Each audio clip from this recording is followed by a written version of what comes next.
Bueno, volviendo al libro. Este libro tiene múltiples vías de ingreso. Yo voy a hablar desde dos aspectos, seguramente Luisa y Juan hablarán de otros. Pero básicamente la idea de escribirlo tenía que ver con dos cuestiones. Una, por un lado, retrabajar la tesis y transformarla en un libro, por la temática, pero también por la cuestión misma de la tesis. Lo que yo me di cuenta cuando escribí la mía era que cuando quise ir a buscar tesis publicadas de psicoanalistas, encontré muy pocas, y las pocas que encontré no tenían en realidad la tesis, tenían la temática, que eran algunas sumamente interesantes, pero no el cómo se había armado esa investigación. Entonces este libro, quizás con un poco de osadía, trata de mostrar en parte esta cuestión. Yo empecé a trabajar con la temática de los niños con dificultades atencionales casi por casualidad. Un día en 1998 me llamó una mamá y me dijo: hablo de parte del doctor tal, ¿usted atiende a ADD?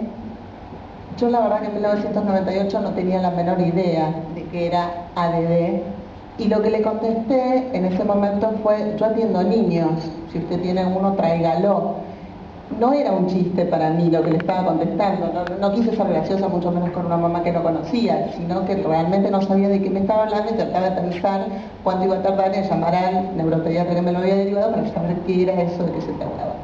Lo llamé, me explicó, me recitó el DSM-4.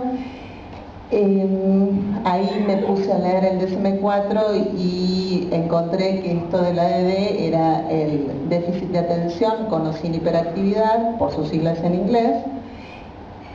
Y cuando yo lo conocí a ese niño, me di cuenta que nada de lo que decía el manual me servía para pensar el sufrimiento de ese niño, para pensar de verdad qué le estaba pasando a ese niño.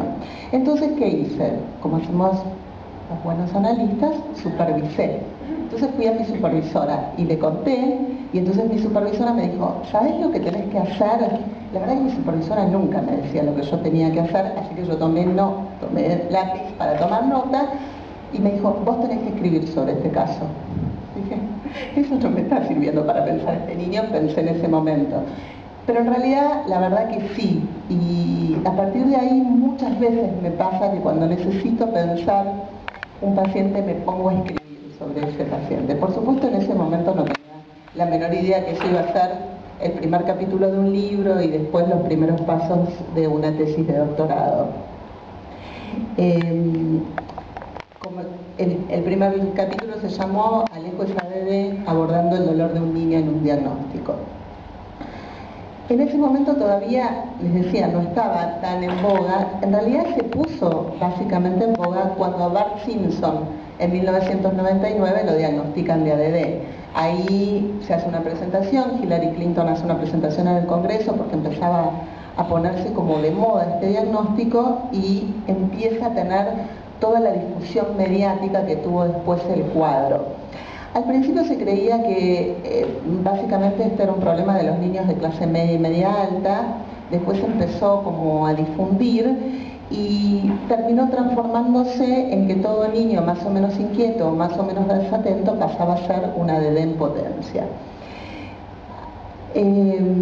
Cuando empezó a tomar esta envergadura, esta cuestión, me propusieron presentar una investigación para la Universidad de Buenos Aires. La verdad que yo no tenía tantos antecedentes para presentarme como investigadora de doctorado, pero finalmente gané esa beca de doctorado, no sabemos muy bien por qué, pero la gané.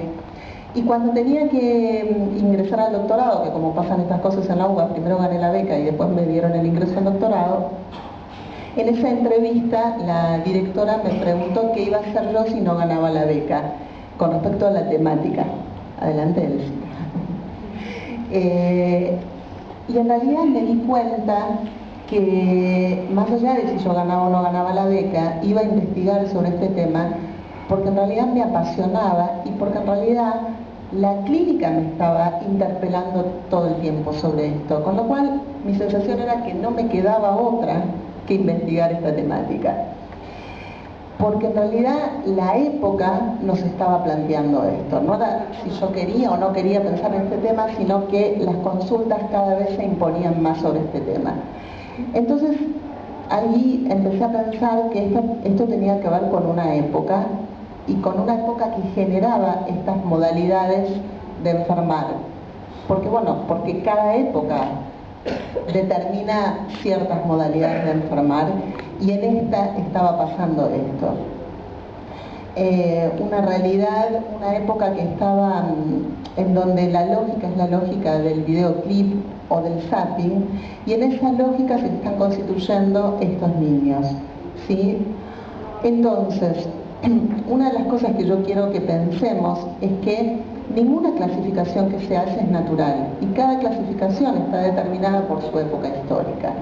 Y esto es algo que venimos pensando, que no lo vengo pensando solamente yo, que venimos pensando un grupo grande de gente, y básicamente esto también tiene que ver con los que conformamos el Fórum ADD, que por suerte acá hay muchos hoy aquí presentes con los que venimos trabajando esta cuestión de pensar a los niños y pensar su época. Con lo cual, cuando se arman estas clasificaciones, son clasificaciones que tienen que ver con modos de pensar la época y que tienen mucho de cuestiones ideológicas y políticas en juego, ¿sí? Y entonces uno no puede pensarse por fuera de eso, que la ideología, que la política, que la propia historia de cada uno, que el modo de recortar la realidad que tengo, que el modo de pensar psicoanalíticamente, en este caso, me va a hacer mirar de determinada manera a un niño y entender de determinada manera estos cuadros. Ahora, con una de las cuestiones que nos encontramos es con lo que vemos cada vez más en esta época, es un afán clasificatorio. Parece que necesitamos ordenar la realidad de determinada manera para que de esa manera todo nos entre en los casilleros correctos. Esto, por supuesto, no es nuevo. Ya Linneo en el siglo XVIII decía: si ignoras el nombre de las cosas, desaparecerá también lo que sabes de ellas. Y llamativamente, en la guía de uso del DSM-4 se dice: las clasificaciones del DSM han constituido la manifestación y la principal contribución para el desarrollo de la psiquiatría como ciencia empírica. Además, se esperan nuevos y mejores avances, y que la clasificación descriptiva de los trastornos mentales ha de entender con mayor profundidad su etiología, al igual que la tabla periódica en química ayudó a la comprensión de la estructura atómica, de los elementos, y el sistema lineano de la clasificación botánica y zoológica ayudó a elaborar una teoría evolutiva. Esto es del DSM-4-TR, ahora ya está llegando el DSM-5, y en ese, por suerte, parece que están cumpliendo con el propósito de que cada persona tenga una clasificación. Así como funciona la tabla de Mendeleev. Algunos todavía no los encontraron, pero está el lugarcito para que todos nos ubiquemos allí.